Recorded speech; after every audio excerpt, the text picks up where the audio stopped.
Hey there, how's it going? Welcome back to the 89 Garage. So, just a little update on what's going on here.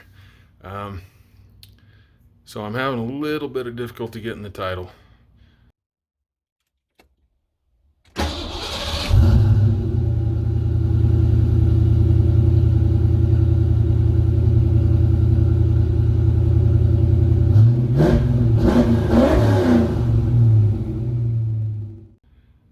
By the time you see this, you won't even know that any of this happened, I guess, because this project reveal has been postponed by about 3 weeks now because of this. So the state of Utah apparently has two different databases for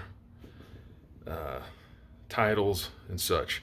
Since this car has not been titled, or should I say registered, for 15 years, old Frankie here has not been registered for 15 years, well, it's not in the system. So the previous owner sent all the documentation to the state. They said they could not find it in the database because apparently somebody was too lazy to look in the old system. He even sent them the old registration with it, the last time it was registered, from 2005, and that was in the envelope. They sent it back, said they couldn't find it. I have talked to somebody on the DMV or through email at the DMV, and they are able to find it. So yesterday I went and got all the title from the previous owner, and tomorrow's Sunday, so Monday I will go and try to alleviate this issue so I can start putting these up. But by the time you see this, you're probably already gonna have a couple videos released anyway. But I just wanted to tell you what's going on and why Frankie's not done yet. Frankie's sitting here without a motor right now because we can't find a title, or can't get a title. Isn't this ridiculous? Okay, so under here, where's my finger? Sorry, I'm very bad at video, and I apologize, but I'm doing the best I can and know. So I took the battery box out. There's a bunch of rust right there. The battery box is absolutely mangled. So I'm gonna try to find one. I've looked at all the U-Pull-It yards around, look at their inventory. Nobody has any Fox bodies right now. A couple other things I've done. The previous owner had stripped this out, so I took and moved it about a half an inch. That'll work. The other thing is the clutch cable was ran underneath the K-member and was actually rubbing right here. So I took that. I don't know if I didn't even look. You can see where the rust from that was rubbing right here. It's supposed to go through here, not there. So I rerouted that, got it the right way. It does still, I think I mentioned in a previous video, it does still have the stock quadrant and cable set up. I'm gonna roll with it for right now because I just want to get this thing driving. Everything that I have ordered has taken forever to get here. That's another thing. I'm waiting on a water pump. I'm waiting on what else am I waiting on? I'm waiting on the water pump. I'm waiting on, I'm doing a 3G swap. So I'm waiting on the cable to run for the 3G swap, the charge cable. I don't like this factory setup they put in the Fox. It's junk. 85 amp or whatever they are. It's just junk. If you want to run a fan or an amplifier or something, it's just garbage. I don't even think it was good enough for stock. That thing right there had a heck of a time before I put an amp in it and before I put the Taurus fan on it. It had a heck of a time. Now I have all that stuff and underdrive pulleys, and it's good enough. It does good. Okay, what else am I waiting on? Oh, fuel pressure regulator. I don't have that.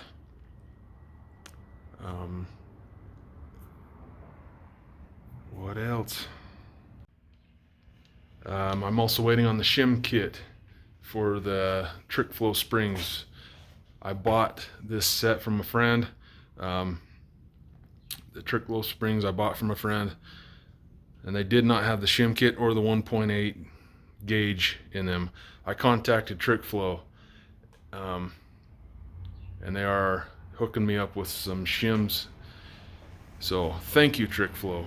I appreciate it very much. What else am I waiting for? I got the E303 cam, that's here. I got brand new injectors for it. I'm trying to decide if I want to do the mass air swap. It's kind of hit and miss as to whether or not the E303 will work with speed density. I'm doing P heads. I'm doing the GT40 intake and the E303, and that's kind of borderline on whether or not it will work with speed density. Geez, I'm waiting on some other stuff. Oh, plugs and wires, cap and rotor have not shown up yet either. I do have the old crap, or actually, if I needed to, I could probably take some stuff off the 8.9 there.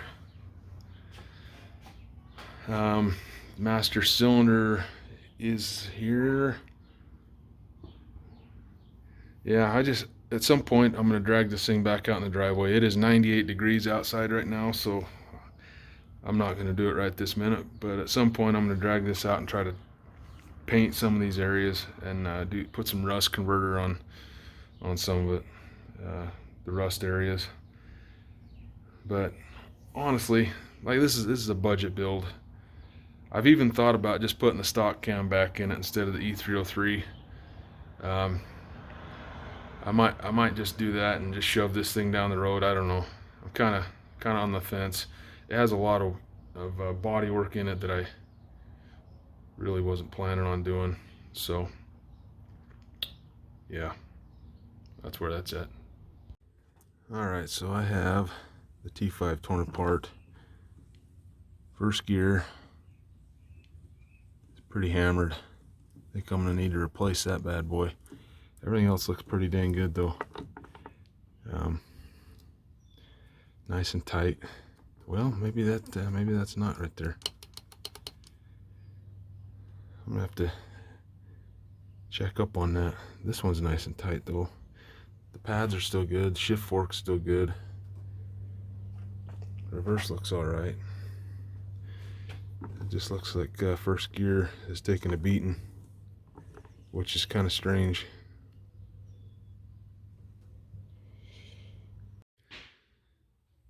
So let me show you. Oh, stay there. Stay focused.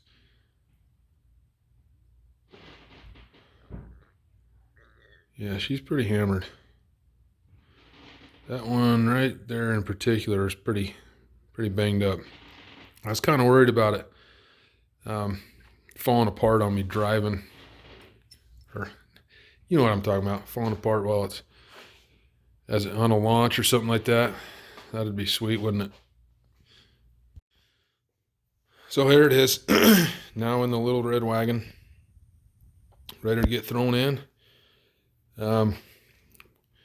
We did that shifter. First gear's been replaced. I mentioned earlier that a friend of mine hooked me up with a couple T5s for a decent, very, very decent deal. I don't know if I mentioned you or not, Alex. I hope you're watching. Thank you again. Here's another spare first gear. Kind of sort of thinking that might be hardened. And it might wind up in here at some point. Even though this one's fairly new, it is not hardened. So we'll see what happens. Oops. That's what I hate about projects right there. Crap everywhere. So we went ahead and put it in. While we're in there, had a little gander around at everything. And guess what? She's been rebuilt before. Synchros look great. Bearings are brand new. I don't know if I mentioned before, it does have a steel throwout bearing retainer now also. So that kind of clued me in on that somebody had been in it before and done some modifications. There's also new sealant around it too. So I also figured somebody had been inside of it. I don't know what the deal was with the first gear, why they didn't replace it. Maybe it wasn't showing that damage at the time, but it is actually quite new. There's not many miles on these synchros or bearings. You can't. There's no wear marks at all. Synchros look brand new. So anyway, hopefully we're done messing with that thing and turn our attention to the 302 now. Like I said earlier, I'm waiting on parts. And there's not much I can do until some of those things get here. I did go through the lifters today. I cleaned them up real good. They're in good shape, so I'm going to reuse them. I don't see any wear marks at all on the, I don't see any wear marks on the bearing at all. The roller end of the roller bearings. It's been a long day. It's hot, and I'm sorry. I'm fumbling over my words. It is the 4th of July. It is, I don't know if it hit 100 yet, but it was pretty dang close. So I am heat exhausted. I did, we did the transmission out on the tailgate of my F-150 out in the sun. So I was out in the sun. Probably look a little bit pink right now too. So that's all good.